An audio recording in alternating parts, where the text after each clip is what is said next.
الحمد لله رب العالمين والعاقبة للمتقين والصلاة والسلام على أشرف الأنبياء والمرسلين وعلى آله وأصحابه أجمعين فأعوذ بالله من الشيطان الرجيم بسم الله الرحمن الرحيم رب اشرح لي صدري ويسر لي أمري واحلل عقدة من لساني يفقهوا قولي رب زدني علما. السلام علیکم ورحمۃ اللہ وبرکاتہ. وعلیکم السلام ورحمۃ اللہ وبرکاتہ. فہم القرآن آسان طریقے سے لیسن نمبر 9 میں آپ سب کو ویلکم کہتا ہوں. آج کے سبق میں انشاءاللہ ہم سورۃ الفلق کو سیکھیں گے اور گرامر میں فعل امر اور نہیں کو سیکھیں گے. سبق شروع کرنے سے پہلے ہم مختصراً دہرائیں گے جو اس سے پہلے سبق آپ نے پڑھا تھا لیسن نمبر 8. تو لیسن نمبر 8 میں کیا پڑھا تھا آپ لوگ بتائیں گے.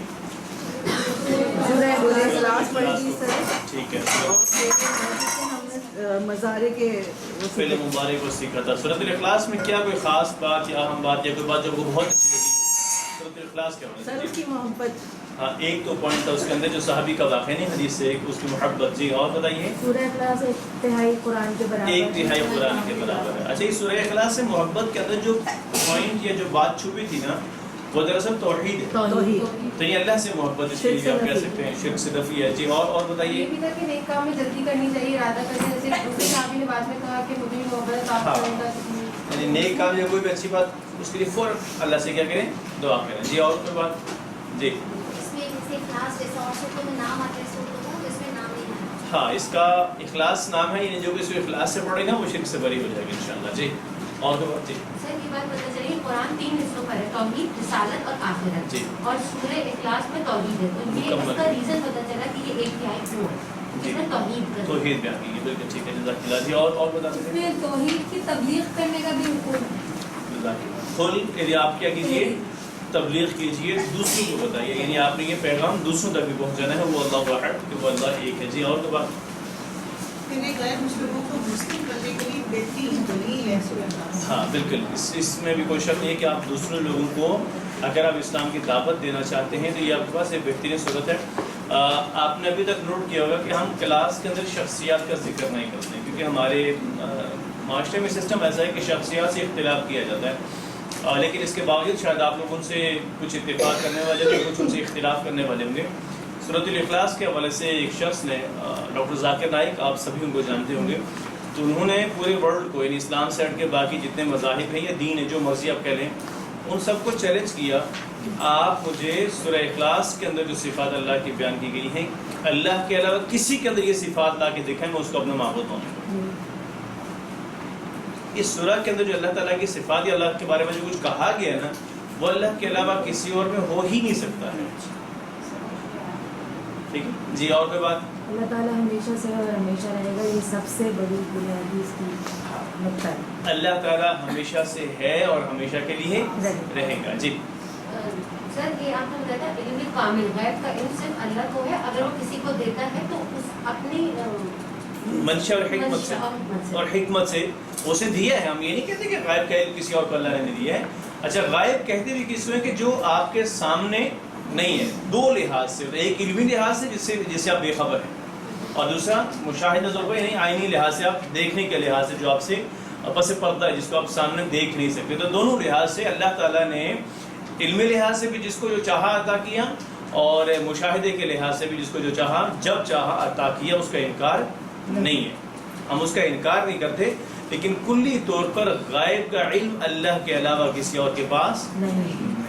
جی اور تو بات سبق کے حوالے سے تھی. اس میں شرک کا اللہ نے دروازہ بند کر دیا کہ اللہ ایک ہے, اس کا کوئی شریک نہیں. اس کی ذات, صفات, حقوق اور اختیارات میں کوئی شریک نہیں ہے. گرامر میں کیا پڑھا تھا؟ کوئی ایک فعل مضارع جو فاعل نام سے پڑھا تھا اس کا ٹیبل پڑھا دیں ساری کلاس کو, کوئی ایک جس کو ذہن میں ہو. چلیے ٹرائی کیجیے. یفعل اشارے کے ساتھ سارے پڑھیے.